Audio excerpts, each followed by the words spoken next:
It wasn't a massacre. Well, it was a massacre. It was not a race riot. That's the way the white people put it. It was a pure out massacre. They had white women terrified. It was really a mastermind. I mean, in 1898, they gathered together in the whites and took over the city, and all the prominent black politicians, lawyers, and government officials and business owners, and threw them in the river so much that the river turned red. This was white supremacy at its worst, and used to make sure that blacks did not gain power. So it was originally a black city. A lot of blacks, there was a lot of prominent blacks in this town. The whites got mad and went and got the Ku Klux Klan and got them to come in and kill black people and put their heads on posts down here. So that's the reason why they started calling her. They need to teach more of it. That's what I like. In my opinion, in Wilmington, we need more knowledge. Like, to learn about this stuff. Instead of, like, because people want to know more about more historical things instead of, because you get to have that more knowledge. Do they talk about it? Not really. I heard about it a couple years ago for the first time. For the George Floyd, we had a little protest right here on Front Street. We had a little protest and talked about it a little bit. It wasn't enough. You know what I mean? We don't hear about it enough in school. That's the first time I ever heard about it. To move, and the group went to 4th and Harnett because they were worried about the mob burning down their houses because they just burned down Manley's newspaper. So the officer, according to Wilmington law, was pretty much told, like, try not to arrest any of the white citizens, try not to arrest any of the black citizens, just keep the peace. At the end of the day, I just want to see people more or less respect the fact that we've been through the most struggles, man. So it's gonna make us the strongest. Saying nothing can break us, ain't nothing make us but the Most High. So we're gonna resonate back with the essence from which we came. So everything that's happening is happening for a season and a reason. But everything we go through and deal with, it's just elements. You know what I'm saying? So we.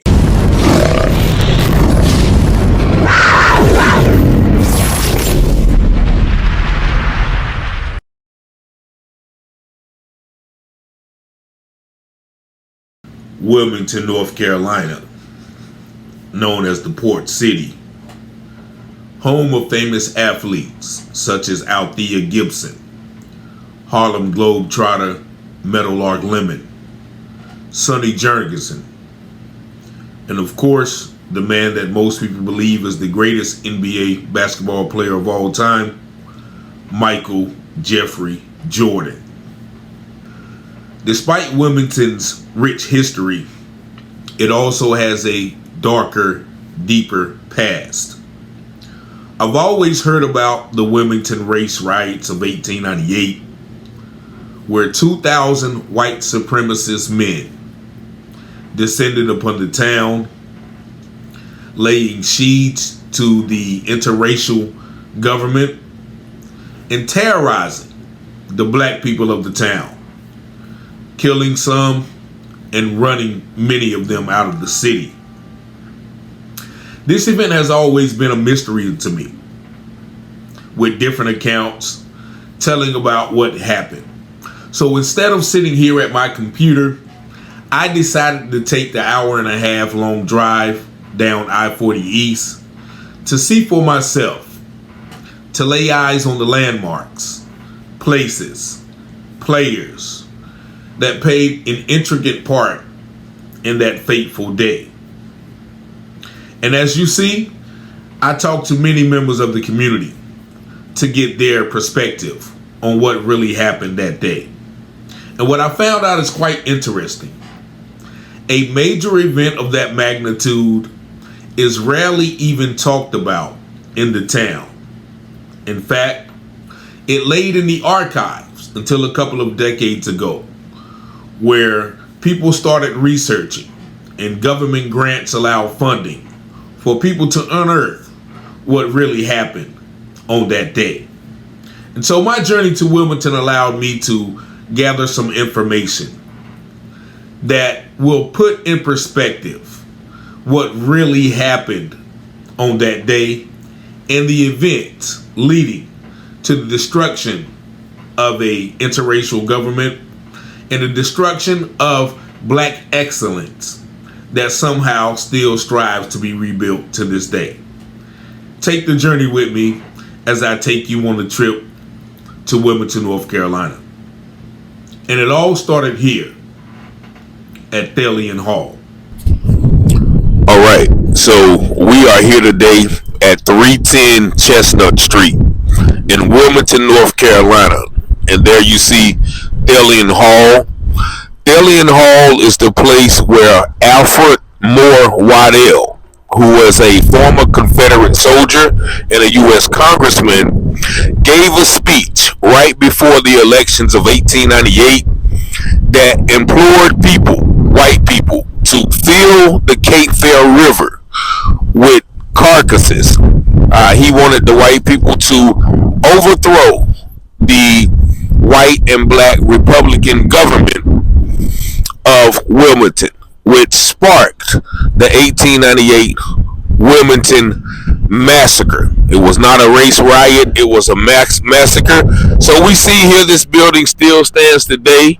So we're going to go in and see what it looks like on the end and see if we can capture that spirit that led Mr. Waddell to make those charges. Stay with us. This is the inside of Thalian Hall, the place where this man, Alfred Moore Waddell, gave the scathing speech that would be the precursor to what is known as the Wilmington race riots, and more appropriately deemed the Wilmington Massacre of 1898. Waddell's speech was the culmination of a years-long campaign of white supremacy led by the media, mainly the newspapers throughout the state of North Carolina. This propaganda characterized blacks as being over-sexualized brutes who were constantly on the prowl for white women. These letters and articles implored rich white men and poor white men alike to assert their power and supremacy over the blacks throughout the state to prevent what they called Negro domination.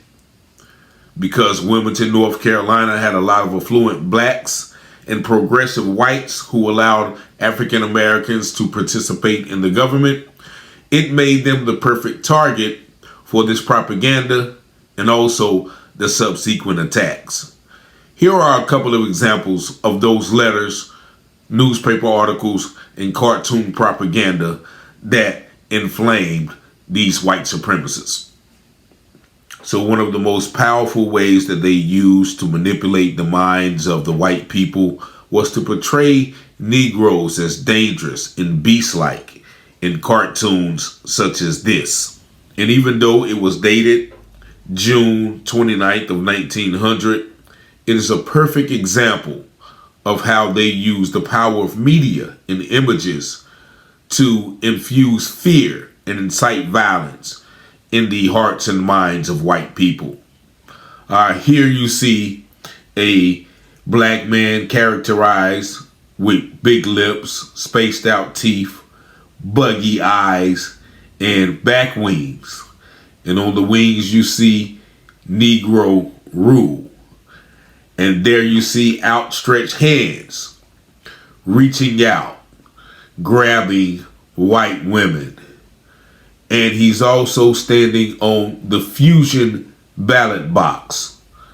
The Fusion was a political party that was progressive in allowing blacks to participate in the voting and the government ruling process.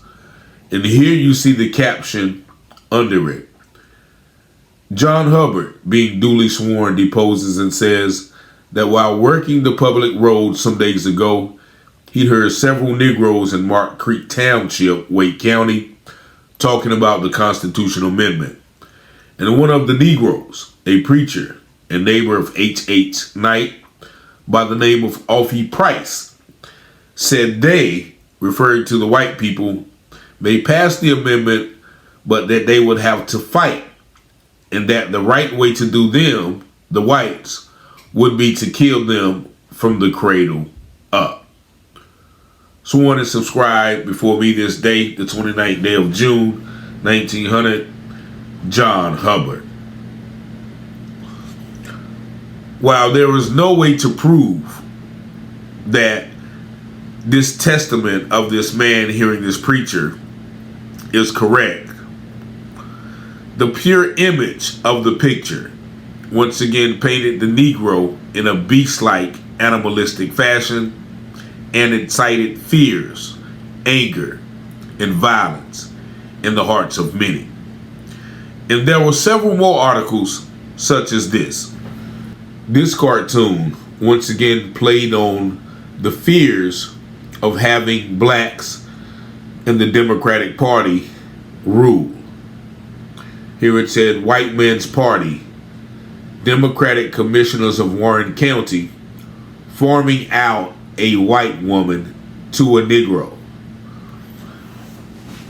And there you see they once again played on the need to protect the white woman from the big black Negro beast. And this cartoon here states a Democratic legislator electing 107 Negro magistrates. Once again, this article played on the fear of African Americans participating in government, deeming it Negro rule. And this article here, as you read the caption, sad and disgraceful scene in Alamance County where white man's party Democrats work white girls on public roads with Negroes. Again, playing on the fear of white women being in the company of black men. And here you see another cartoon, a common scene on public roads under white man's party Democratic government. And there you see an African American man depicted telling white men what to do and giving orders to white women. And this article right here depicts a white man's party Democrat Normal Institute in Duplin County, where it shows black children and white children in a school together. And here's another depiction, one supposedly of Alex Manley, the writer of the Daily Record, and another writer from the News and Observer, and saying that these writers are slanderous and they're making Thomas Jefferson sick. Now, those cartoons were circulated throughout the whole state. You saw the different counties mentioned: Duplin County, Wake County, Alamance County. These articles were circulated, allowing the people to put the fear in the minds of those uneducated, poor whites who could only see pictures and not read words. And as they say, a picture is worth 1,000 words. In addition to the cartoons, there was also written articles, which also played upon the fears of white men in regards to the Negro participation in the pursuit of life, liberty, and happiness. Such as this one, the Wilmington Messenger, Business and Politics. The Chamber of Commerce declares against Negro domination. Be it resolved by the Chamber of Commerce that the political situation in the city and county is a menace to the peace and order of the community, in which property has no protection and the life of the citizen no security, that the feeling of unrest and apprehension following upon an incompetent public service, which while it exacts tribute and taxes, offers no immunity from danger to the property or person of the citizen, is detrimental to every business interest, arrests enterprise, hampers commerce, and repels capital which might otherwise find investment in our midst. That such commercial stagnation and such disorder are the logical outcome of a condition which finds the control of government in the hands of corrupt and incompetent men, whose authority fails to inspire fear in the worst element of our population, as it does to command the respect of our best citizens. That this lawless and wholly irresponsible element, fortified by the consciousness that the authorities are either impotent or unwilling to impose restraint upon them and protect life and property, covert liberty into license, perpetrate outrage on every hand, disturb the peace of the community, and offer indignities to our white women, which have culminated in the instances of personal violence to them on our streets and in an attack on the virtue of the womanhood of our Southland by the Negro editor of the infamous Daily Record. Now, what this article is saying about the city of Wilmington is that because the progressive white men in the city have allowed what they call Negroes to participate in government, to be magistrate, to be police officers, to work in the finances, to own banks, that has upset the natural order of things. And as you see in the last part of the article, they once again refer to the white woman being the victim of this new and improved community where blacks are allowed to grow and prosper and be a part of the decision-making process. Now, once again, this could not have been further from the truth, but this was a part of the statewide campaign to denigrate, to vilify, to dehumanize the black men of the county, of the city, of the government, and make them a target for the impending attack. As they always say, if you tell a lie loud enough and long enough, people will still start to believe it. And so it was amongst this climate that Alfred Waddell made the speech in these halls of Thalian Hall.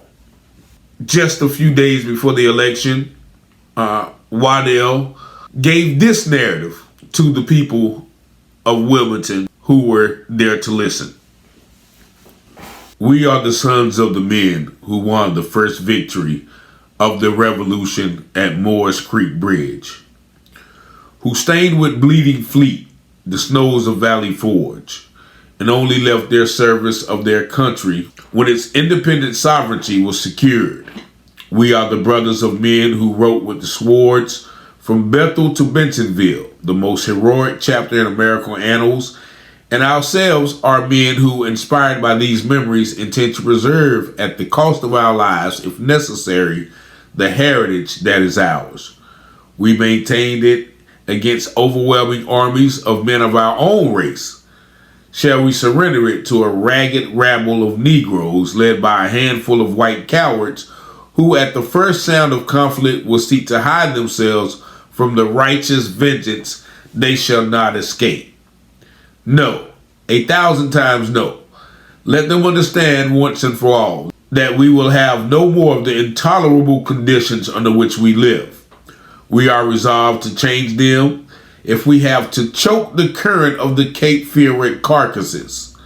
The time for smooth words has gone by. The extremist limit of forbearance has been reached. Negro domination shall henceforth be only a shameful memory to us and an everlasting warning to those who shall ever seek again to revive it. To this declaration we are irrevocably committed, and true men everywhere hail it with a hearty amen. Now, those words of that speech speak to men who had defended their country, quote unquote, their country in the wars, the American Revolution and the Civil War.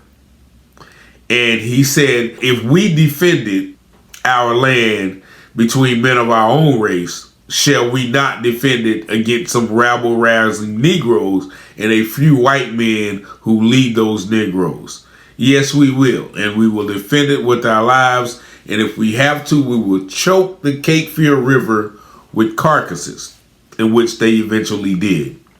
But this was a propaganda, a speech laden with hatred to infer that just because black men and women had a chance to participate in government, that they were going to use their rule in a malicious manner. Nevertheless, the stage was set.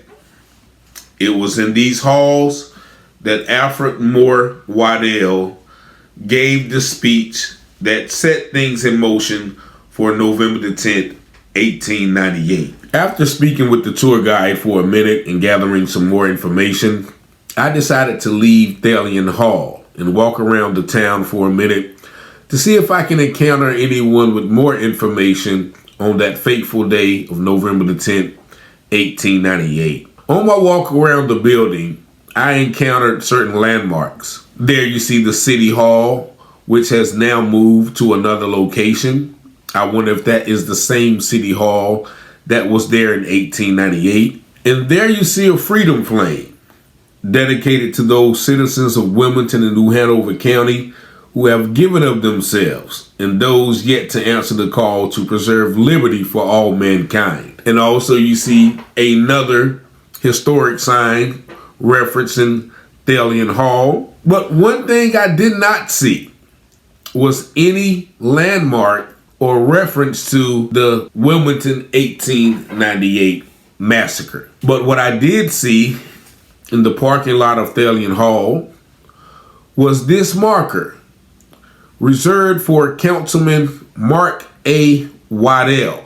In my curious nature, I could not help to think, was this a direct descendant of Alfred Moore Waddell, who made that speech in 1898 and took over the mayorship of Wilmington after the massacre that happened during those times? That is something to consider.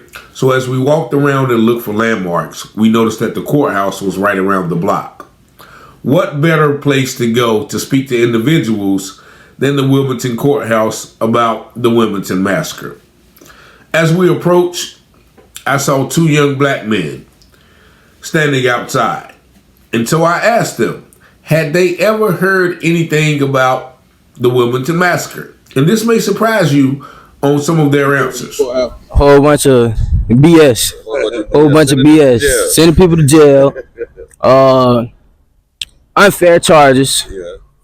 What else? There's a whole bunch of BS. Unlawful treatment. Yeah, they just tried to charge me with a gun. It wasn't even in my possession. So, shit, they trying to send me to jail right now for a gun that's in my name. So look, so I asked y'all about this. Anybody ever talk about the Wilmington massacre? Yes, sir. Do they talk about it? Not really. I heard about it a couple years ago for the first time. For the George Floyd, we had a little protest right here on Front Street. We had a little protest and talked about it a little bit. It wasn't enough. You know what I mean? We don't hear about it enough in school. That's the first time I ever heard about it. You grew up here? Grew up here, yes, sir. They don't talk about it in school? They don't talk about it in school. They don't talk about no type of black history, for real. I learned most of my stuff in at church. So, okay. Yeah. You said your grandfather used to own a barbershop? Yes, sir. Where was William Murray in the B.O. In the B.O. So what's the B.O.? It's the bottom. That's the bottom. The bottom. South side. Yes, sir. Yes, sir. Side. So that's pretty much where the black neighborhood at. Yeah, good amount. Yeah. Okay. Yes, sir. Okay. I so appreciate y'all, man. Yes, sir. Yes, sir. I appreciate you. And so as you see there, these young men had not heard about the Wilmington massacre until the George Floyd protests. So evidently, this has not been taught in schools and has been kept from the curriculum that is being taught in the history books in Wilmington. Nevertheless, I decided to go further and came upon a young white couple. And I decided to ask them, what did they think about the 1898 Wilmington massacre? And once again, their answers will surprise you. This is Levi, and she's a resident of Wilmington. You been here all your life? Yes. All right, so tell me, kind of explain, what have you heard about the Wilmington massacre? The Wilmington Massacre, I've read the whole history, been through the whole history about like what's happened with like the soldiers and everything through my life. You know something? You know more than I do. Okay, well, I'm just saying. And with that history, people like died for like. Okay, how much stuff, please? I'm stressed out right now, but like how soldiers like went through our things and did all of us technically died for like each other and everything.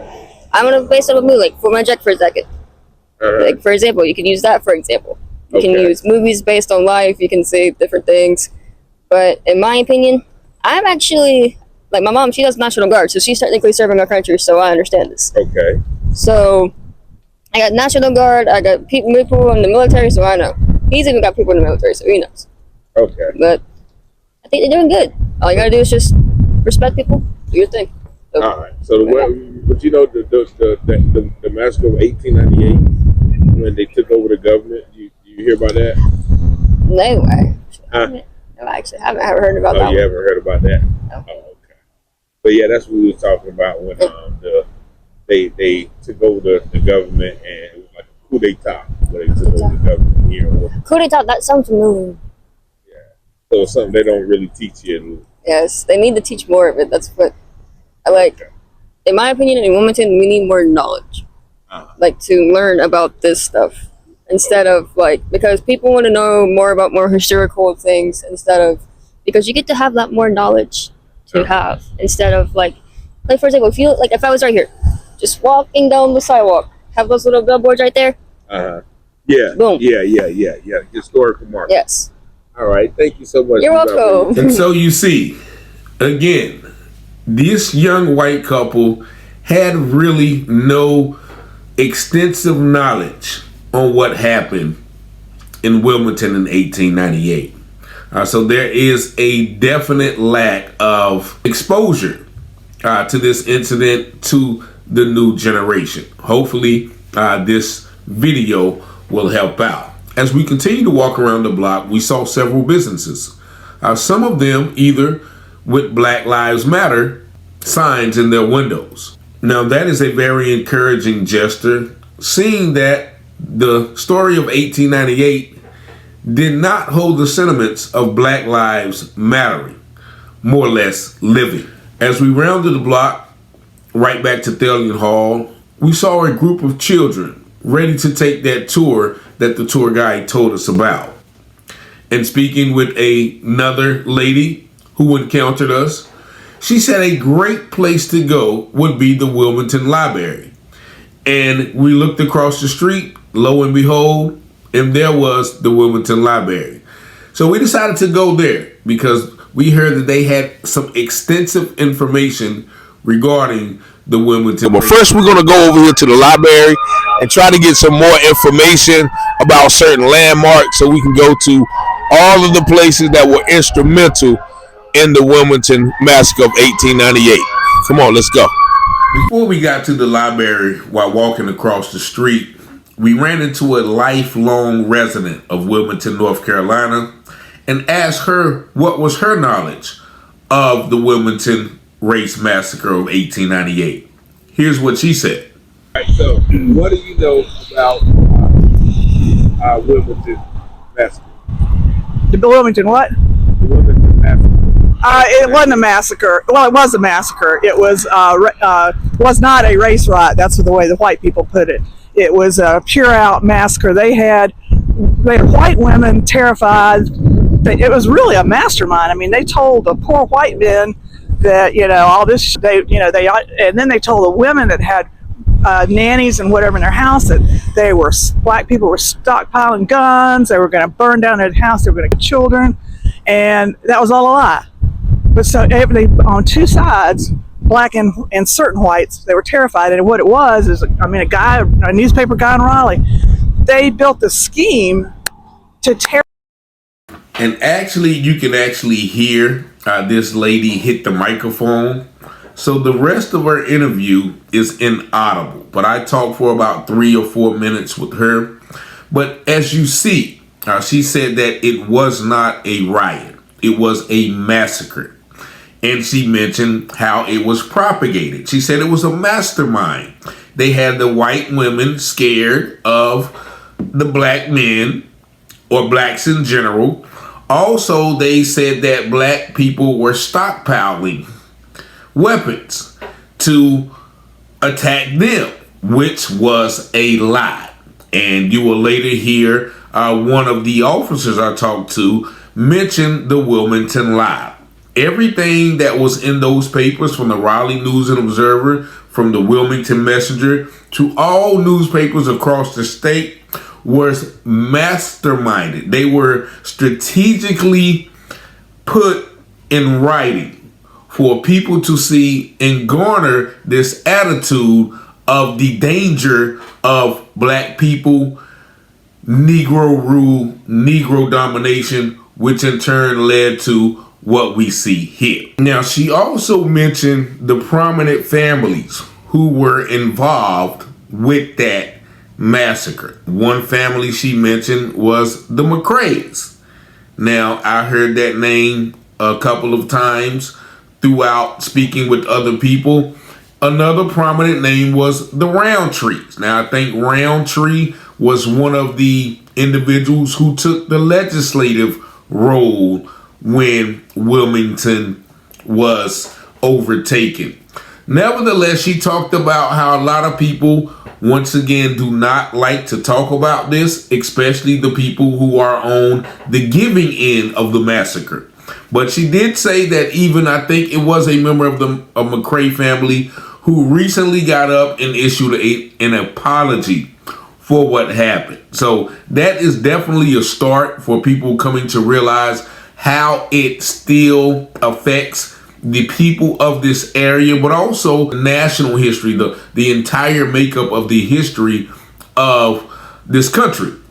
Now, before I got to the library and crossed the street again, we ran into another black man who was a lifelong resident of Wilmington, North Carolina.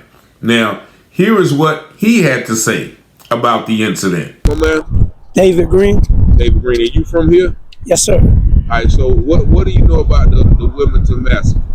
In 1898, they gathered together in the whites and took over the city and killed all the prominent black politicians, lawyers, and government officials and business owners, and threw them in the river so much that the river turned red. Blood. That's the Cape Fear River? Cape Fear right here.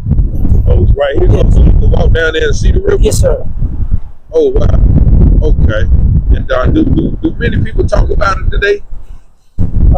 I hear about it every year. They talk about it, but they talk about it more now. Okay. They got a library about it. We're taking the city. They got a library. We're taking the city. Wilmington, North Carolina, Riot of 1898. Okay. Well, I certainly thank you, man. But a lot of people don't talk about it, and some people do. All right, appreciate you, said David. David Green. Thank you so much for this work.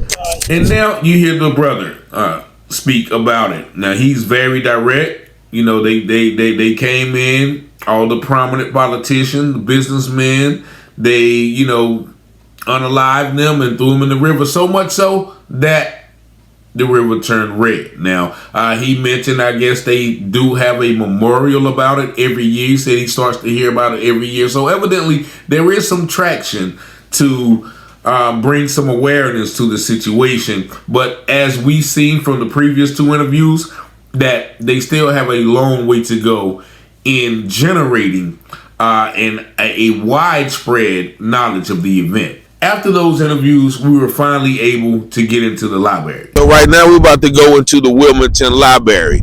And right down the street right here, that's going to be the Cape Fear River. As you heard the gentleman talk about, that is where they dumped a lot of bodies in the river. So we're going to go down there after we leave the library. Come on, let's go.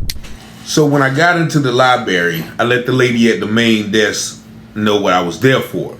And she directed me to an upstairs room where it was totally dedicated to the local history and mainly the Wilmington Massacre of 1898.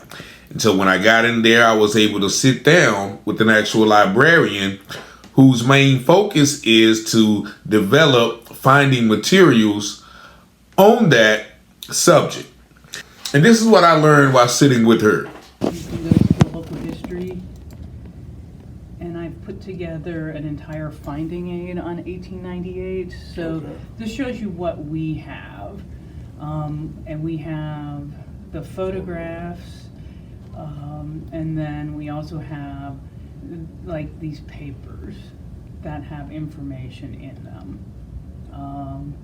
Dissertations, so these are all on the shelf in here if you're interested in reading them. The most important one is this was an early dissertation, so he was able to speak with people who were not exactly there but close to there. Yeah, like 1865. right, but he did his in the 70s, so there were more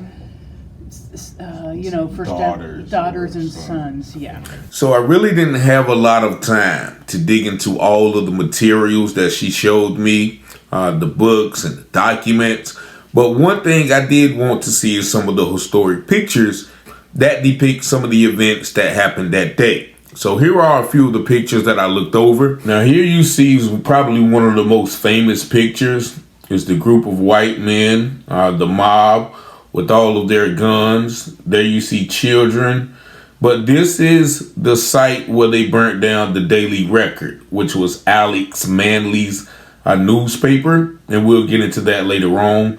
But as you see here, they have the whole family, kids, and everybody has guns. This is the site which set off the chain of events that led to the massacre. And here you see another angle of that same people.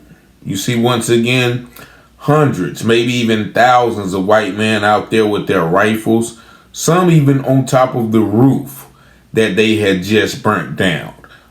Looks like they are stating they claim, claiming their territory, standing on top of the roof like, yeah, we just conquered this. We just destroyed this. And we are white men and hear us roar.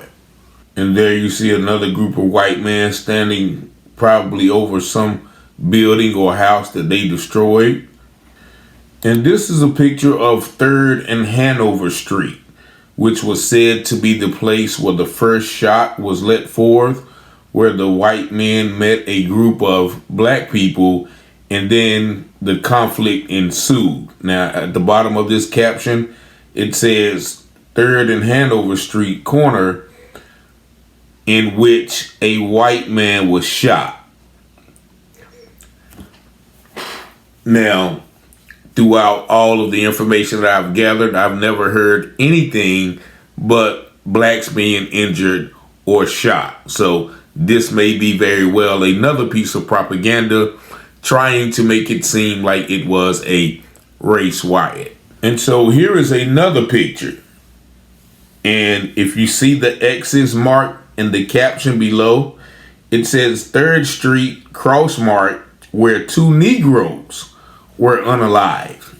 And there you see the X's on the picture there. And again, here is another angle of the burnt down Daily Record. And as you'll see later, the steps that the people are standing on to your right is probably the steps belonging to St. Luke AME Church, which is still standing today. And we're going to see that in a few minutes. And this building right here is the infantry, or better yet, Thalian Hall, in which we went to earlier. You see, this is where all of the men gathered to gather all of those arms, marched down to the Daily Record, and began to terrorize the city. So this is the same place that Alfred Moore Waddell gave the speech, and the same place a few days later where men gathered up, went to the infantry that was located in the basement and gathered all the arms to destroy the black neighborhood and also the black population. Seeing the pictures were cool and all, but I wanted to go directly to the source, the place where the Daily Record once stood. So in order to get there, I had to ask the librarian exactly where was the building. That's Well, I really want to know where that building would be today. Where it would be today is right next to the church there. So, I never. what's the address? I can't remember. Yeah, or it was one of the many fraternal type of organizations that existed in that day and age, because in that day and age there wasn't insurance, and so people would be in these fraternal and sororital organizations to provide like burial costs or insurance or help pay for going to the doctor and the like. So that's a lot of it. So it was the Love and Charity. It was the Love and Charity Hall. Let's see. Yeah, it's at the Free Love Hall back then, but of course, I know it's burnt down. They said it was between 3rd Street. No, it's between, it's on 7th Street between Church and Nunn. Right. Yeah, that's what they said. And basically, it's right next to St. Luke's Church. St. Luke's Church burned down in the 40s during the war. So that was, that kind of changed the footprint of that area. Okay. But, let's see here, let me go to, I never can remember everything.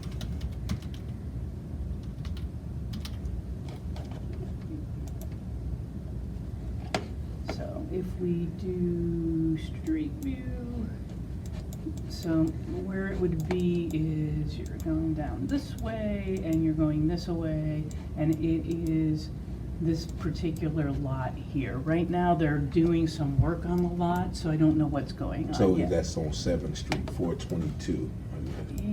Thereabout, yes. So that So is. is the church still there? Oh yeah, the church is still there. It's still Okay. going strong. What is the black church now? Yes. Okay, And so it always has. Is that it? Okay. Yeah. So after we got the information from the library, the next stop was the Cape Fear River. I wanted to go to the river to see the exact location where many people feel that black bodies were dumped. But before we left the library, we ran into another brother, and we asked him about what did he know about the Wilmington Massacre. And here's what he had to say. What's your name, my guy? Mark. Okay, so what you know about the Wilmington Race Riot? Well, I mean, I can share what I heard. You know, I wasn't really here, but you know, just to shed some light on, saying racism in America, and some of the things that we delve into, deal with society today. You know what I'm saying? My righteous name is Allah, man. 7 next to God, for another mankind. I mean, peace and blessings be upon you. You know what I'm saying? Allah is the greatest. You know what I'm saying? Most high. And at the end of the day, you know, I just want to see people more or less respect the fact that we've been through the most struggles, man. So it's gonna make us the strongest. Saying nothing can break us, ain't nothing make us the most high. So we're gonna, you know, saying resonate back with the essence for which we came. So everything that's happening is happening for a season and a reason. But everything we go through and deal with, it's just elements, you know what I'm saying? So we can push forward, you know what I'm saying, pay it forward, elevate somebody coming behind us. You know what I mean? So more or less it's really about building positive and destroying negativity. Every time I build positive, I destroy and annihilate all negativity. You know what I'm saying? One day at a time. It didn't break me, it made me better. I already was a gym, I already was sharp, you know what I'm saying? I already was a gym, start spinning, hitting and ripping, you know what I'm saying, without skipping. You know what I'm saying? It's like I gotta get it together, forget it forever. Let's talk about the massacre though. The massacre, you know what I'm saying, was something that I thought was a little bit brash, and I don't think that it would have happened in the times that we live in today. Because everything is different, people are more advanced, you know, we're more alert, we stick together now, plus God is with us, so you know, it's kind of impossible to beat us. You know what I'm saying? Especially when you got knowledge yourself and you know who you be, you true and living. You know what I'm saying? That's my name, Allah. You know what I'm saying? Allah, the law is the true and living God. You know what I'm saying? You know, right is right, wrong is wrong. You know what I'm saying? Pay it forward. Keep your mind focused on positive. You know what I'm saying? You're going to blow, you're going to mount up, and you're going to deal with equality. You know what I'm saying? You're going to be on your square, focus. You know what I'm saying? Your cipher going to be complete. You know what I'm saying? You keep that thing tight. You know what I mean? Shout out to my man. As you see, my brother, he was dropping a lot of knowledge. Evidently, he's with maybe the 5%er or the Moore Science Temple, you know, the arm, leg, arm, head. But, you know, he shed some light on the massacre and, you know, how it kind of made us stronger.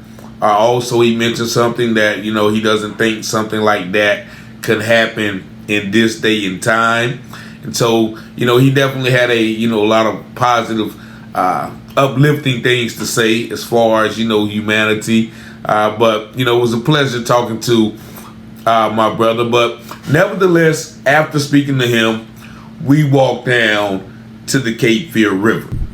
All right, so I'm here right now on the banks of the Cape Fear River. Now, you remember the Cape Fear River is what Alfred Moore begged the white people of Wilmington to, quote, fill with carcasses. So as you see this river right here, it has two bridges. One right there, and the other is right there. Now, both of those bridges played an integral part of the massacre because those bridges were guarded, so people couldn't leave town. So, a lot of black bodies. They don't talk about this, but a lot of black bodies, as you heard the brother say earlier, were thrown right here in this water. So after leaving the river, it was time to hop in the car and head to 422 7th Street, which is the location of Alex Manley's daily record. That is the place where the massacre pretty much began by the white men, the group of white men, the mob, burning down the building. But before we even got to the car, we ran into yet another Wilmington local and asked him what did he think about the Wilmington massacre of 1898. Here's what he said. So it was originally a black city. A lot of blacks, there was a lot of prominent blacks in this town. But the whites got mad and and went and got the Ku Klux Klan and got them to come in and kill black people. They put their hands on posts down here. So that's the reason why they started calling her the favorite. Black people scared to come down here. So I heard, I ain't sure that's the truth, but I know it's something like the truth. You know what I'm saying? But they ran us down here. And I know black people were scared to come down downtown for a long time. Not anymore. We here. Not anymore. So what about Seabreeze? Seabreeze, we think, I heard Seabreeze was the first black beach. I know a lot of black entertainers used to come down here to party in Seabreeze. I know that. I heard that, like Lena Horne, see like Lena Horne. They used to come here and party. Sammy Davis, they used to come here and go to the beach. Seabreeze, it was a black beach, like one of the first black beaches in America. Okay. All right? Got work to do. And there you hear another testimonial from a black person explaining, what really happened during then. That brother said they actually put their heads on sticks and threw them in the Cape River as well. So that is a very different narrative than what we been taught as it being a massacre or a conflict. He talked about Wilmington being the hub of black entertainment. And that's what another pastor I spoke to, he said that, before there was a Charlotte, before there was an Atlanta, before there was a Greensboro or a Durham, there was Wilmington. So Wilmington seemed to be the hub of black life, black success, black entertainment back in that day. So as we took the short ride from downtown Wilmington, Thalian Hall, to 422 7th Street, I couldn't help but to think, what were that group of white men thinking as they were going down the street, walking, about to terrorize the black community? Then again, I also wondered what was going through the minds of the black citizens, knowing that they were about to be under attack. Nevertheless, Alex Manley had already escaped from this location that we just pulled up to. Right. So what you see behind me is an empty lot.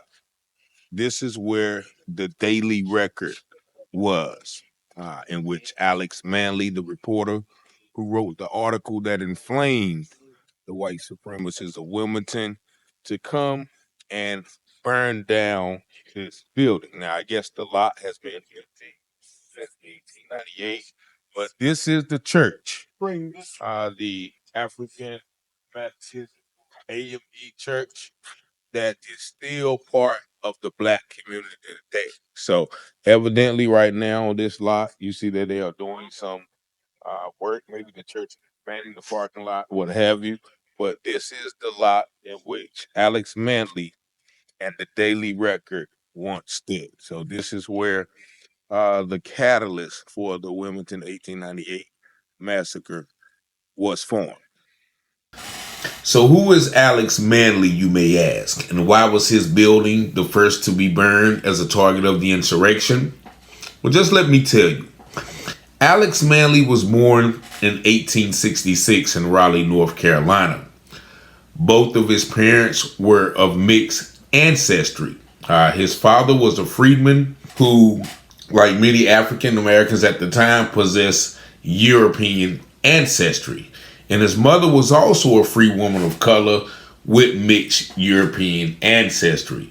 It was said that his father was a descendant of Governor Charles Manley and Corinne Manley, who was his black slave.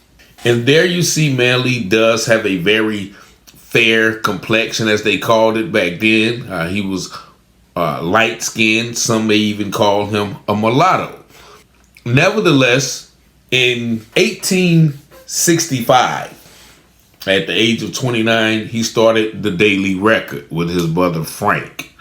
And during that time, the white supremacists of North Carolina were on a campaign to regain power.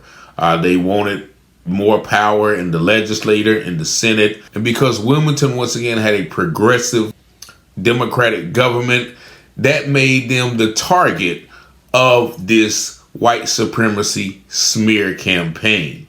Wilmington had about 10,000 people at the time, and it was actually one of the largest, if not the largest city in North Carolina. Around the time of 1898, there was once again, as mentioned before, a lot of propaganda trying to equate the existence of a progressive Republican government with the danger of black, brute, burly men assaulting white women. Now, one of the articles that made a lot of headlines in August of 1898 was written by this woman, Rebecca Lattimore Felton. Miss Felton was a slave owner, a politician, and a writer from Georgia. So with her political views and racial views mixed, she did not see the unitarian, the progressive government that was in North Carolina as a thing to be promoted. And because of this, she used her political views to advance her racial views in the form of painting the progressive political government as a catalyst for African American men attacking white women.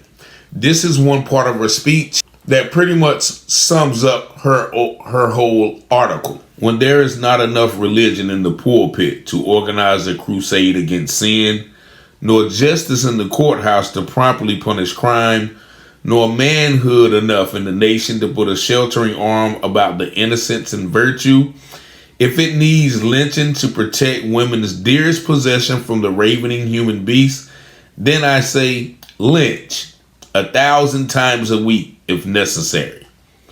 Miss W.H. Felton, August the 11th, 1898. Now, this is what she wrote in regards to the whole lie that black men were running around ravaging white women. And this speech, once again, got a lot of people inflamed on the white side. Alex Manley responded to this article with an article of his own explaining a very different point of view. In his article, he referred to the white women who were naturally attracted and both consensual with their relationships with black men. Here's a piece of his article that sums up his point of view. We suggest that whites guard their woman more closely, thus giving no opportunity for the human fiend, be he white or black. You leave your goods out of doors and then complain because they are taken away. Poor white men are careless in the matter of protecting their women, especially on farms. They are careless of their conduct toward them, and our experience among the poor white people in the county teaches us that the women of that race are not any more particular in the matter of clandestine meetings with colored men than are the white men with colored women. Meetings of this kind go on for some time until the woman's infatuation or the man's boldness brings attention to them and the man is lynched for the R word. Every Negro lynch is called a big, burly black brute, when in fact, many of those who have thus been dealt with had white men for their fathers and were not only not black and burly, but were sufficiently attractive for white girls of culture and refinement to fall in love with them, as is well known to all. Now that is written in the 1868 vernacular. So let me break it down to you in 2024. What Manley told them, he was like, listen, your white women have no less attraction to us black men than your white men have attraction to our black women. What he said is, look, when you come in in the back door and you bring our women into your storefronts or whatever you do with them, your white women see us as well, and they say, come here behind the barn and come knock it down. Listen. We can talk plainly. That's what he told them, and that could not have been anything more than the truth. And he also mentioned his white ancestry. He's literally telling you, look, I am a product of a white man and a black woman, which proves your men have been ravaging our women for centuries, as is well known. And so he's telling them, no, well, when your women see us, especially the ones who look like me, who are half white and more attractive to them, and like you said, they fall in love with us, and then they want us, and then when we start relating, then when it brings attention or when it gets known, then they scream the R word, or the white man gets mad because he doesn't want this black man with his white woman, but he has no problem going into the black woman. This was all about.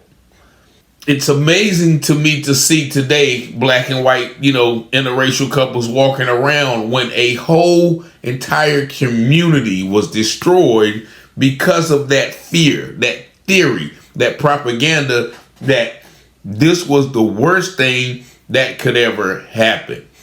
Here he breaks it down a little more in another part of his article. If the papers and the speakers of the other race would condemn the commission of the crime because it is a crime, and not to make it appear that the Negroes were the only criminals, they would find their strongest allies in the intelligent Negroes themselves. And together the whites and blacks would root the evil out of both races. Tell your men that it is no worse for a black man to be intimate with a white woman than for a white man to be intimate with a colored woman. You set yourselves down as a lot of carping hypocrites. In fact, you cry aloud for the virtue of women while you seek to destroy the morality of ours. Don't ever think that your women will remain pure while you are debauching ours. You sow the seed, the harvest will come in due time. And again, that's what he was saying. He said, your men have been sleeping with our women. Don't think it a bad thing when our men sleep with your women, and don't call it a crime.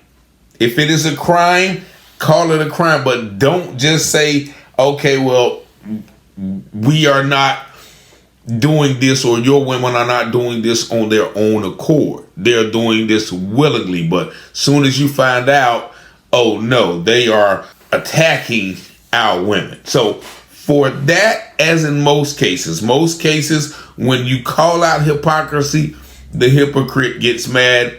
And that is what Alex Manley's article did. It inflamed the white supremacists even more. Nevertheless, Manley, with his brother Frank, was warned of the impending attack on their lives. In fact, it was said that the members of the mob sent the members of the black community and Alex Manley an ultimatum saying that they had until November the 10th to surrender to white supremacy or get out of town. The Manley brothers chose the latter. It was said that Alex Manley moved to Washington, D.C., became a painter, and continued writing, and was a founder of what is now the National Urban League. And now you all know what happened to his daily record, as you can see here in the parking lot. Now, I spoke to a pastor, the pastor of St. Luke's AME Church, and he gave me some information. Unfortunately, during the transition of all of the interviews and footage, his interview unfortunately got deleted. Nevertheless, he talked about the history of the Wilmington massacre. He talked about, how his church was once again burned, the church that sits there. He also talks about the lot that we see in the little garden area. He said that that is a sacred area. Like, even though they are building something or they are building the parking lot up, he said that garden area will not be touched. He said they have a honorarium or memoriatorium every year for that. And he talks about, the progressive nature of the committees that speak on the incident today and trying to move forward in the community. And once again, he mentioned as well what the true cause of the massacre was, is that white men were in fear of black men having consensual relationships with white women and them painting it as black men being savage towards white women. But he gave some great information, and we're going to get another interview with Pastor Jermaine. Shout out to Pastor Jermaine. Please forgive me for somehow mishandling that great footage. But also what I noticed, if you see on this bill right here, is a couple of names. We see once again the Waddell name. Remember, Waddell was Alfred Moore Waddell, who was the catalyst of this massacre. And also we see a Roundtree name, who was also one of the catalysts of that massacre. And again, this goes to the deep-rooted power that Wilmington was left in, because Wilmington was mostly black before the massacre, and then after the massacre, after 2,000 black people left the city, it was then left to a majority white town. And so this church was standing when it was when it happened. It survived, but also this area right here is very sacred in regards to what happened or transpired during that time. Also, talking to Pastor Jermaine, he told me about the progressiveness and the newly elected or appointed black police chief of Wilmington. And so, of course, being that this was a crime that was committed, there was nothing more that I wanted to do is to go and speak to this new black police chief and get his thoughts on the Wilmington massacre. So when we arrived at the Wilmington Police Department, I honestly didn't know what to expect. But when we walked through the door, we noticed an environment that speaks of togetherness, unity, and community. There were pictures of old that showed policemen interacting with the community, both black and white, in a sense of togetherness that belayed the events that we were researching. I spoke with the people at the desk and let them know that I wanted to talk to the newly appointed chief, and they asked me what was I doing there, what was my business, and I told them what I was researching, and they directed me to a Lieutenant Boucher.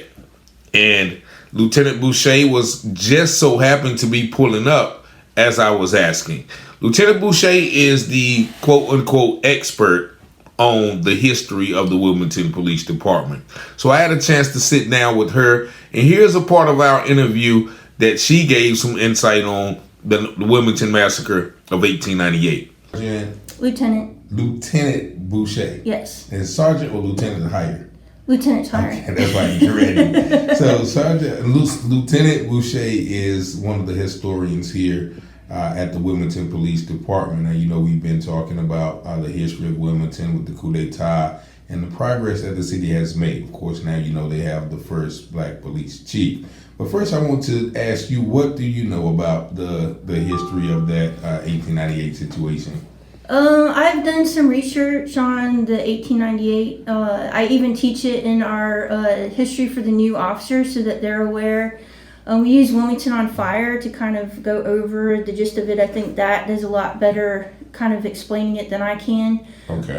So we do use that. I do give like an intro. So Wilmington on Fire actually has the only black officer, that a picture of him that served prior to the coup d'etat. Mm-hmm. So I was very excited that the family let us use that. So he's in our museum right now. I know that our chief at the time, John Melton, he was pretty much put on a train and told to leave the city along with the black leaders of Wilmington. So was that chief at the time, he was white? He was white. He was a populist. He wasn't very popular. Oh, so they didn't. The Democrats at the time didn't like the populists or the Republicans. No, they drove him out of town too. Okay. And if I remember some articles correctly, the chief that took over, he put some of the black leaders and the chief in a jail to keep them safe. Mm-hmm. And then they were put on a train the next day. And I believe John Melton went to Raleigh to testify about what happened in Wilmington, but obviously nothing happened to that. I've also read Wilmington Lie, and they talk about that one of the officers was out there at 4th and Harnett. I think it started at like 4th and Market. Mm-hmm. He tried to get the group to move, and the group went to 4th and Harnett because they were worried about the mob burning down their houses because they just burned down Manley's newspaper. Mm-hmm. So the officer, according to Wilmington Lie, was pretty much told, like, try not to arrest any of the white citizens, try not to arrest any of the black citizens, just keep the peace. And when the mob told this officer to move the black citizens off 4th and Harnett, they refused, and then they pretty much told the officer to move on, like, you're not doing any good. And that's when the shooting happened, is while he was walking off, and that kind of pretty much started the whole all right, so right there you see the viciousness of the mob. There was a police officer there trying to keep the peace, and the mob literally told the police officer to move on. And so that kind of reflects what we see today. Even though there are police officers and laws in place, the mob, the powers that be, courts, they are literally able to disregard the law and sometimes continue to do and hurt and, non-prosecute or things of that nature, like we see in certain cases, say Daniel Penny or, whoever harms black people and gets away with it. So I think that was worth noting right here, as she said that the mob completely disregarded the law officer at the time and continued to destroy the city. So the shooting happened first at 4th and Harnett. I believe so, yeah. The two sources that I've read, one source says that there was a citizen that shot at the mob And then that's when the shooting started. And I know in the Wilmington lie, I think it just says that as the officer was walking off, shots were fired, and that kind of started the whole massacre thing. Okay. Now, how did order ever get restored? Order. How did the thing stop? Fear. I'm trying to remember like the history. I think it was just like fear restored the order. Like when everybody was, because Wilmington on fire, they're saying that everybody fled to the swamps around, I think it's Pine Forest Cemetery. The blacks fled. Yeah, right. And so I just think it was out of fear, and then once everything settled, I'm sure that's when they started putting people in place to kind of restore order, restore the order they disrupted. They wanted. So then after, I guess, the new government was put in place, the new mayor, I think, what was his name? Alfred Waddell. Yeah. He was the one who took mayorship, right? I believe so. And then, so after that, then how did the people come back to town, or did they come back to town? According to sources, I think some did stay in town. Like David Bryant, he stayed in town. I think he tried to be a leader within the community, it appears. I even see articles where he tried to open up like a black neighborhood community. You can see like an ad, like he's a realtor trying to sell houses in this black neighborhood. I've not been able to locate where that might be. It just says 4 miles from Wrightsville, but I don't know if that's the beach or Wrightsville Avenue. He became a stevedore, so I think, the black citizens that were in Wilmington, if they stayed, of course, they didn't have the same jobs that they carried beforehand. And, according to Wilmington lie, those that were hiding probably took and left during the night just to, out of fear. So, I mean, some of the citizens stayed. I'm not really sure what the percentage of what that looks like. I know that our black population did decrease during that time, because who wants to live where they were targeted and killed? And I think it's kind of crazy with the propaganda that was going down around that time, because they had the white citizens believing that the blacks were arming themselves. Yeah. And then you look at this coup and this massacre, where were all the weapons that they supposedly had? They definitely didn't have them to defend themselves. So I think that's kind of interesting, like how propaganda can be used to strike fear in a community, and then it's accepted, oh, they were going to come after us anyways, or however it was accepted during that time. But I just find that interesting that in Wilmington Lie, they brought up that, that the fear was that the black population was arming themselves, but where were all the guns and firearms during that time? And that's why they call the movie, I guess, The Wilmington Lie. Right. The lie of right. that. Yeah. That era. So right there, the detective makes a great point. There was a message that was saying the black people of the town were arming themselves and stockpiling weapons to attack the whites. But when the smoke cleared, as she said, where were all these weapons that the blacks were supposedly possessing? And that is the tactic of propaganda, to incite fear, to paint one group as the criminal, as the villain, then which allows the other group to come in and say, okay, we have to stop this threat. We have to neutralize this threat. It's sort of like what we see today when all of the shootings and the acts that are being perpetrated against black men, police officers and others always say they feared for their lives. Why are they feeling for their lives? Because there has been a propaganda which paints the black man in America, whether it's then or whether it's now, as some bloodthirsty criminal who is a menace to society, which makes us the perpetual, continual public enemy number one. And when we encounter acts of violence against us, it's always that, oh, well, I thought that he was going to hurt me. I thought that, my life was in danger. Therefore, I had to take action. And so this has been a perpetual propaganda that we have seen throughout the years. So when you talk about that with the new officers and everything, right. What do you want the new officers to get from that history? Well, what I talked to them about it is I am being in law enforcement for 29 years. When you kind of don't listen to people, they get upset. So that's what I want to bring.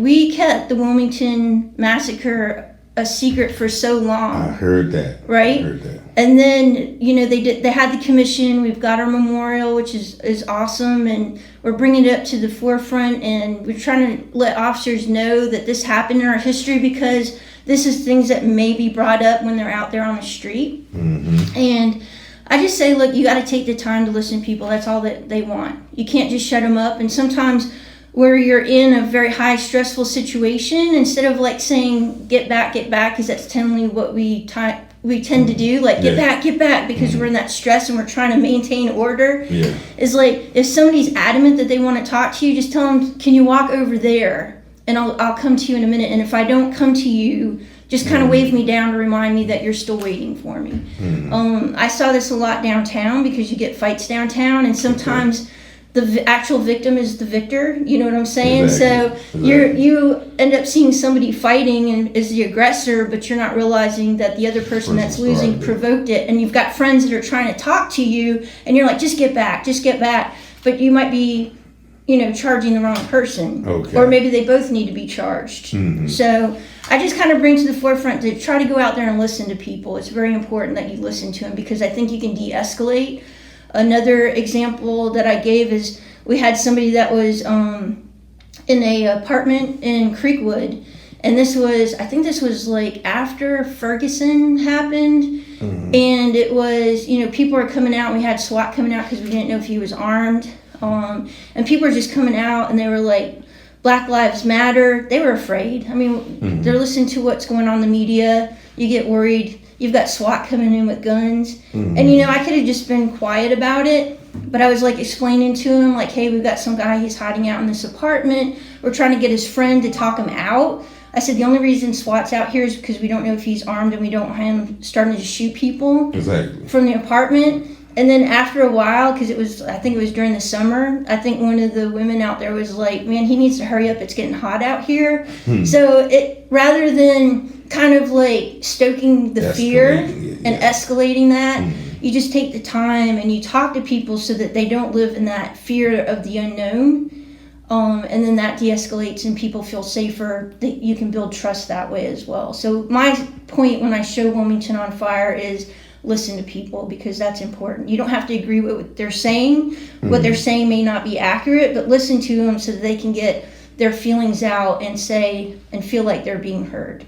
So how long has the new chief, and what is his name, the new chief? Chief Donnie Williams. Chief Donnie Williams. Now, from what I understand, he is the first African American. He is. We had one city marshal. His name was George Price Jr. That was a long time ago? That was a long time ago. Because as soon as you said city marshal, I was like, that guy. Yeah, that was like, I think he was city marshal. I got to remember an age. I think it was 1874. So that was before 1876, before the coup. He was born into slavery in Wilmington. He was a master plasterer. He even worked on Thalian Hall.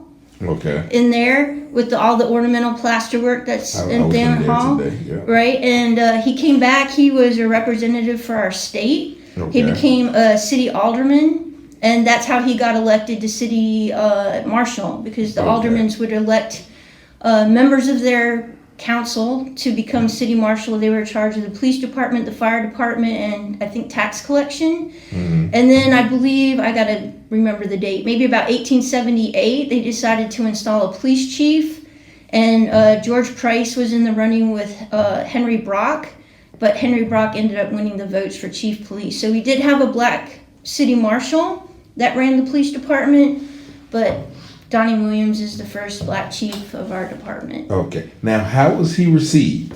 I think we were excited for him to be chief. I was excited.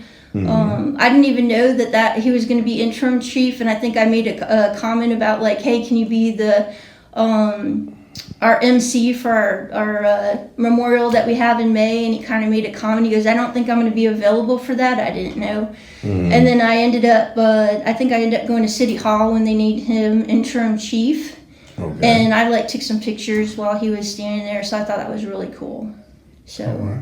So the community at large is pretty accepting of this new, I guess, besides 1870 something, right? This new change in leadership that you never had before in Wilmington. Yeah, I think it helped with our protest too, because we had some protests here in Wilmington during the George Floyd Okay. in 2020, because that's when he became interim chief. Okay. And that was kind of one of their demands, is that he would be, Okay. instated as the full chief, which I Okay. think was going to happen anyway. So Yeah. So now with that, because I did talk to some young guys at the courthouse today, and they was like, and I asked them, had they ever heard of the Wilmington, riot? And they said no, they haven't. And they were like, one of them was 22 and one of them was like 29. He said I didn't hear about it until the protests with George Floyd. So that's so. But you just mentioned that they kept it a secret. I think, and I think the librarian mentioned that they had the pastor I think mentioned that it had been buried. The documents have been buried and they found them a while back or whatever. Not a while back, but he said like 15 years ago, that's when people really started talking about it. Do you think that's the correct time? I think so, because I even ask when I do a tour here, depending on the age group, when I talk about George Price, I will go into a little bit about the coup during that time. And, some people know about it, some people don't know about it. I think, the Wilmington 10 probably brought some of it to light during the civil rights movement here in Wilmington. Okay. And then, 2020 probably brought it a little bit more into the light as well. And then, we've been teaching about the coup for years, but when I found Wilmington on Fire, I went ahead and got the video because I figured it would be more interesting than listen to me talk for 2 hours. Yeah. So we brought that in to teach. And I think it's just amazing, because I think the most powerful statement in that whole video is the woman that had like the great-grandfather, and she's reading a letter that he wrote saying that he wasn't allowed to come back to Wilmington to go to his mom's funeral. Because he was told that if he came back to Wilmington, he would be killed. And I think that's the most important part that I want to show the new officers is like, we can listen to how bad it was, but like, let's make it feel real. Better. Yeah, better. So the Wilmington 10, what did they do?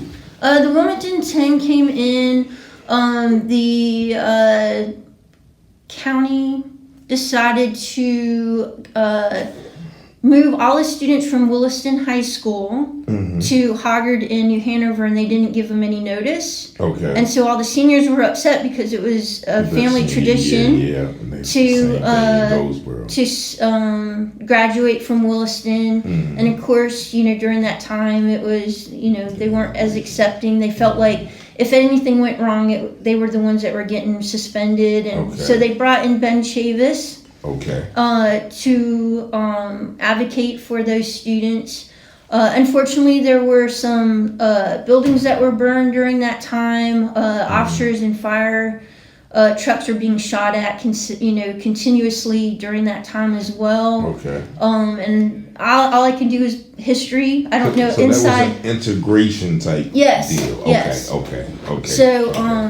So I guess they identified these 10 people that were involved with the burning of buildings and shooting at officers. And they arrested them up, right? Did they ever get out? They did, and they were pardoned by Beverly Perdue when she was governor. Okay. They were pardoned. Did they have to stay in jail that whole time? I think some were out. I don't remember the timeline. The Wilmington 10 era is a little bit like I've done a little bit research, but not as much research as I would like to know. Okay.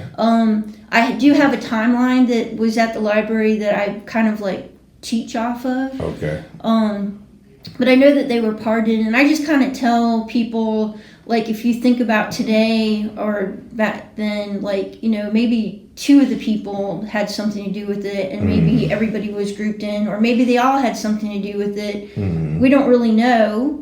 I haven't seen the paperwork. Well, I don't know. I haven't seen any of the reports or the paperwork. But I just say that, but this was a civil rights movement, and really the city was wrong for their, rules that they had. And they're wrong for burning buildings and shooting at officers. I said, but these were people that were fighting for rights of our black community. So you have to give them a little bit of grace. Yes. All right. So last question then, because I know you probably got to go. So have you guys had any, the Wilmington Police Department have had any shootings that you guys have been involved in, as far as like officer shooting? Yeah, people? officer involved shooting. We've had some. I don't think we've had any in a while. Okay. They're kind of rare. Yeah. Okay. We've had a bunch of people that we've arrested with guns, so I think it kind of goes both ways. Yeah. Like, you know what I'm saying? We haven't had a lot of officers that have been shot at, and we haven't had, so there's no cause to shoot people. I think, I don't even remember what the last ones were. Mm. So, I think that is a plus for us in our community. Definitely. And during the George Floyd protests, I think that was... It was real tense. It was tense, stressful. It could have been a lot worse. We had the lowercase leaders that came in and they were protesting. Black Lives Matter did their separate thing. And if you kind of look at what was going across the nation, some Black Lives Matter, it was very extreme. People within the group, not saying that they were members of Black Lives Matter, but the protests in general were kind of very kill cops and stuff. But it was kind of mild here. We had some that would say I can't remember what the acronym is, but there were some signs that kind of advocated, but it was not like what you were seeing in these big cities.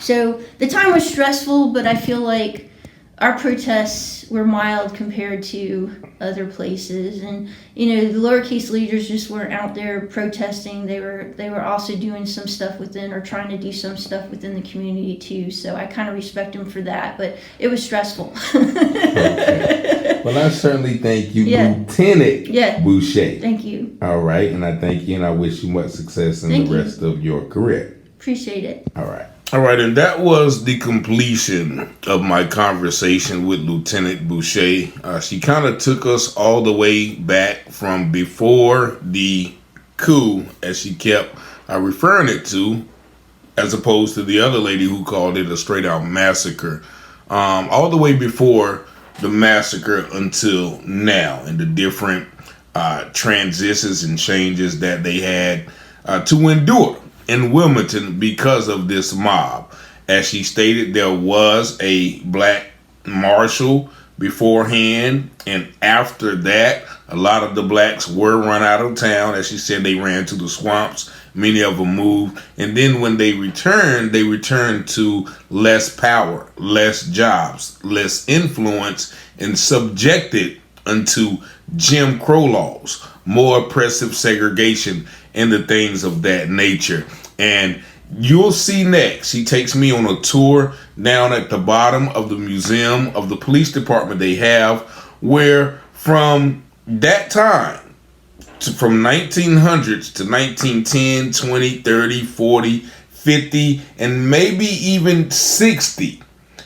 After 60, they just started, you're gonna see police photos of their police department. After 60, or maybe even the 70s, is when they just started allowing blacks to become police officers again. That's how strict it was. That's how dominating the white power structure was in the city as a result of the Wilmington race riots. And so now that it has come full circle from then until now, where there's a police chief, Donnie Williams, who's holding the office. But I think it's very telling about how integral the law enforcement and the police and the military were instrumental in that massacre and maintaining the results and the residual effects of that massacre for years to come, maybe even today. But here's the tour.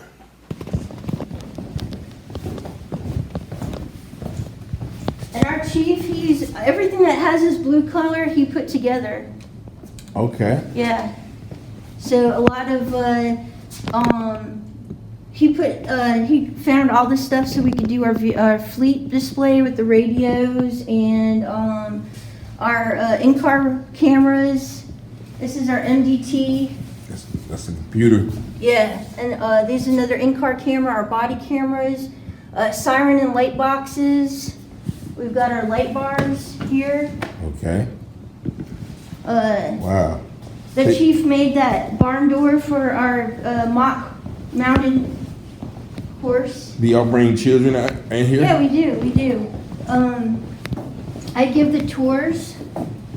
So we have our Sable and Honor Guard section.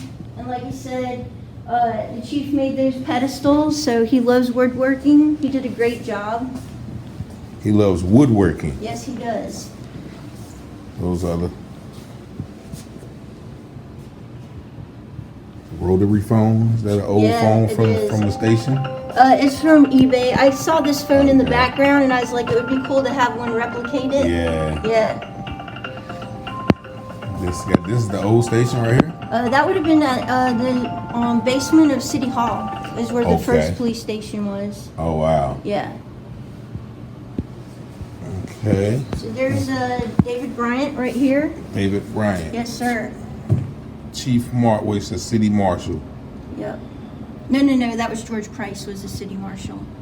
He was one of the last officers prior to the coup. Oh, David Bryant. Yeah, he was let go in October along with 5 other officers, just kind of like appeasing Democratic wishes during that time. Mm-hmm. And they were hoping that they could bring him back after the election, but that didn't happen. So that was the last one. Yes, he was the last that's the only one. picture that we know of a black officer in 1898.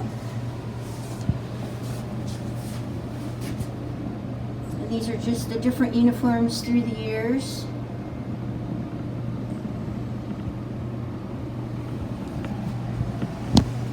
This is nice. And this is the switchboard. Yes, sir. We thought this was a police switchboard, but it ended up being a fire department switchboard. But if you look in the picture, they're similar.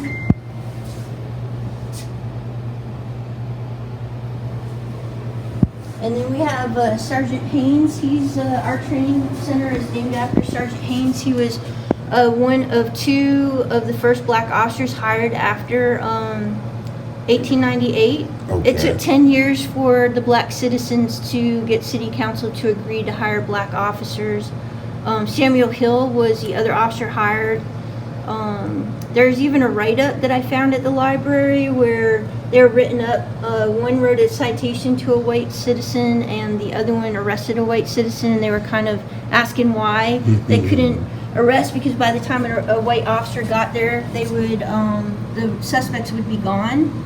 Yeah. And so Sam Hill asked how long it would take, and the lieutenant was kind of like, what do you mean? He goes, how long is it going to take? Pretty much saying, like, when are we going to have equal power? Oh, okay. So they couldn't arrest a white citizen. No, they could wow. not. All right, so again, the footage abruptly went off during the tour, but you saw just enough. You heard about the black officers when they were allowed to be elected again. You saw Edward Lee Haynes. He was born in 1921, and so he was the first officer elected. So you figure he had to be at least 20 at that time. So that would have been 1940. But if you saw the pictures again in 1940s, there were no black officers. So I think the first black officer was probably 1950, 60, if that. But she also mentioned how these officers could not arrest or give a white citizen a citation without another white officer present. So sometimes I feel that is a reflection as well as black faces in high places without the authority to carry out what their position entails. So this tour and the conversation with Lieutenant Boucher was very informative and very enlightening. So I didn't get to speak to the chief. However, this gave me a deeper insight on law enforcement's role during the massacre. The last stop was the University of North Carolina at Wilmington. I figured there would be some students or someone with some information to give us a little more insight and clarity on the massacre of 1898. While on the way there, we saw another mural emphasizing Black Lives Mattering. And so the city, with whom 120 something years ago did not hold the same sentiment, has now begun to reckon with this past and hold Black life at a higher standard. So when we arrived at the campus of UNCW, we decided to go to the Student Center. What better way to find out information is to interact with those who are intent on learning this information. Now, while we did not find any students to interact with, we did find a teacher who had some in-depth knowledge on the Wilmington Massacre of 1898. Here's what she had to say about the incident. I'm Michelle Manning, and I'm in the UNCW English department. Okay, so you know a lot about the 1898 uprising, coup d'etat, riot, massacre, all the names. I know not as much as my colleagues who have been they got a grant, and they actually brought people in from teachers from all over the country to attend a week-long conference on it. Okay. And so my chair of the department, Tiffany Gilbert, is one of the grant recipients. So there's a lot of people in my department and throughout the university who got stipends to bring 1898 into their classrooms. So there's a lot of teachers trying to teach it. And I do know, because I've always been in Wilmington off and on all my life, that, this was white supremacy at its worst, and used to make sure that Blacks did not gain power, like to reduce the power, because they were afraid of them becoming more powerful. Because they actually had a what was a Republican and a populist government here, right? Right. Okay. So the whole thing was about power. The whole thing was about trying to limit power, which has always been. If you want to limit power, you make it difficult to get an education. You make it difficult to own a business. You make it difficult to have laws passed in your favor. So these things were all at play here. And there's been a big push throughout the community, for example, renaming Hugh McCrae Park Longleaf Park is part of that pushback. Because the McCrae family was a very prominent family in that. Yes. And so that's hence the name change. Oh, so they did change it. Now, at first, they said you can't change it. But his actual grandson, I think, and heir to the McCraes, was totally for changing it. Yeah, I think the lady told me he got up and apologized. Or yes. Like that. Yes. So now, because I talked to Lieutenant Boucher, and she said for a long time, though, the people in Wilmington didn't talk about it. No, true? I mean, I never heard about it as a child. I never had it. I even took a class at Chapel Hill in North Carolina history, not mentioned at all. Of course, that's the late 70s, early 80s. Okay. And a lot of people have a misconception about what critical race theory is. Bottom line, critical race theory is, if it happened, we should teach it. Okay. Like history, by its very nature, is pretty ugly. We have a tendency as human beings to treat each other poorly. Yes. But you have to own the good with the bad. And so, there's a big pushback throughout the country, limiting what can be taught about the Civil War, about slavery, about things like 1898. So we have to do our part to make sure that those stories get told too, so that there's a balance in the stories and the narratives being told.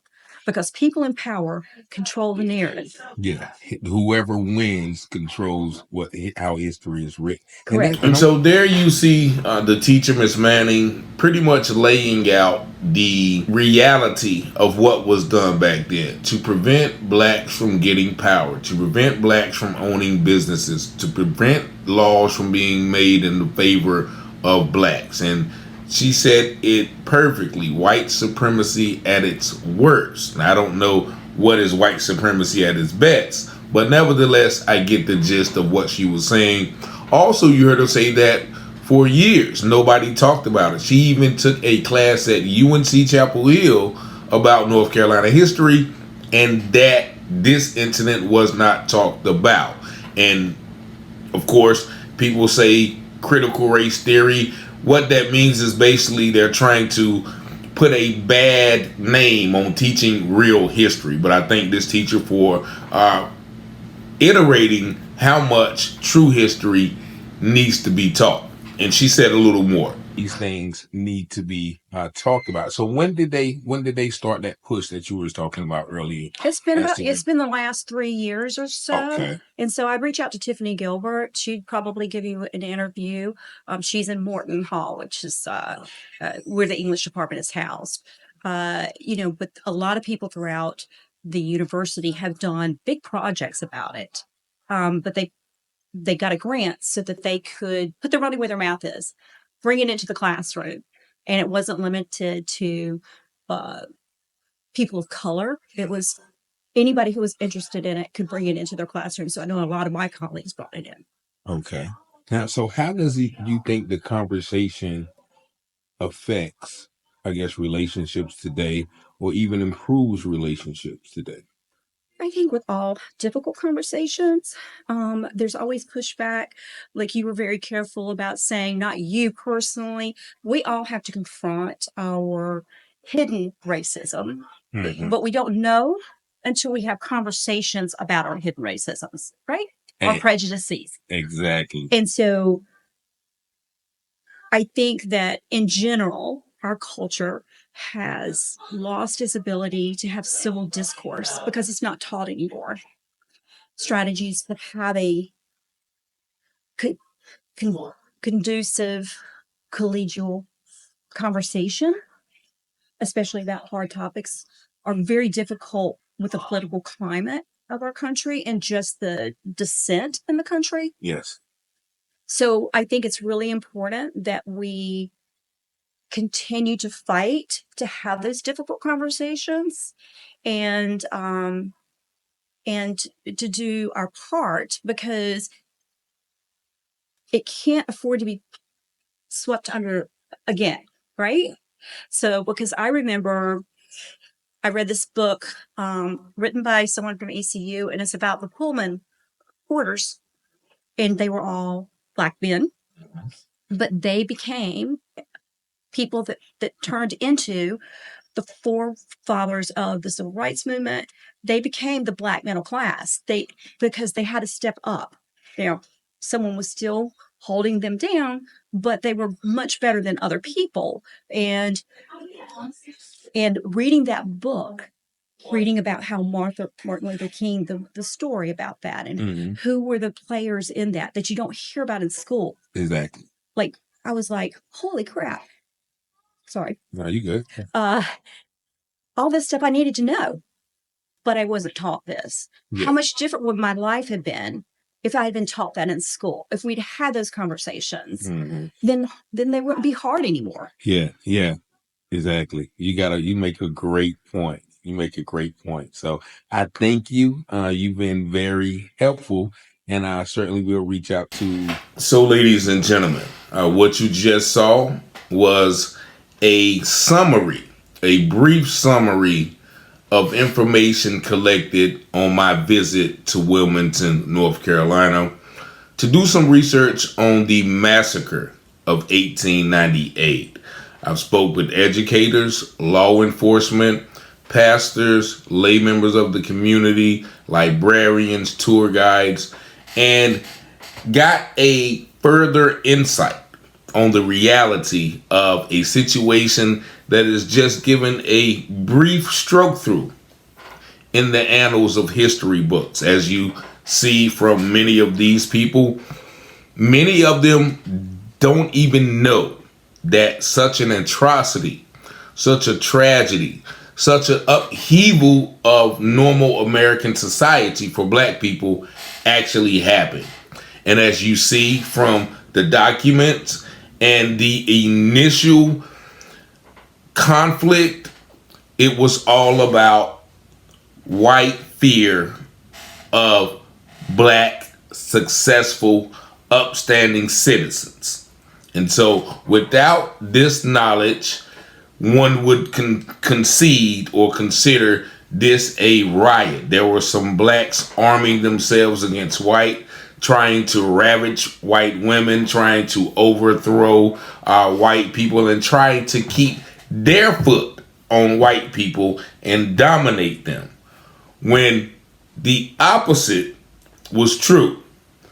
The blacks of Wilmington were upstanding people, very affluent, owned banks, businesses, were members of government, and the white power structure of North Carolina, even the governor, even future governors, i.e. Charles B. Aycock from right here in Wayne County, were very instrumental in starting a campaign of fear and white supremacy to paint the black people, especially of Wilmington, as these brutes who were a danger and a threat to the American way of life.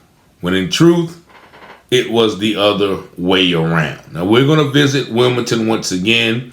I thank y'all for tuning in. Please like and share this video. And also, if you have not subscribed to the channel, please do so. I really appreciate it. Also, you can go to the website, www.taylorhousepublications.com, and you can purchase my books. Also, get information on publishing your own books, interact, send information about other stories that you want shared, or even appear on the show. But once again, I thank y'all for tuning in. And Ephesians 5:11. Take no part in the works of darkness. Rather, expose them, because it is a shame to even speak of what they do in secret. And so I hope this has been a very informative broadcast. Peace and blessings. Y'all have a blessed evening.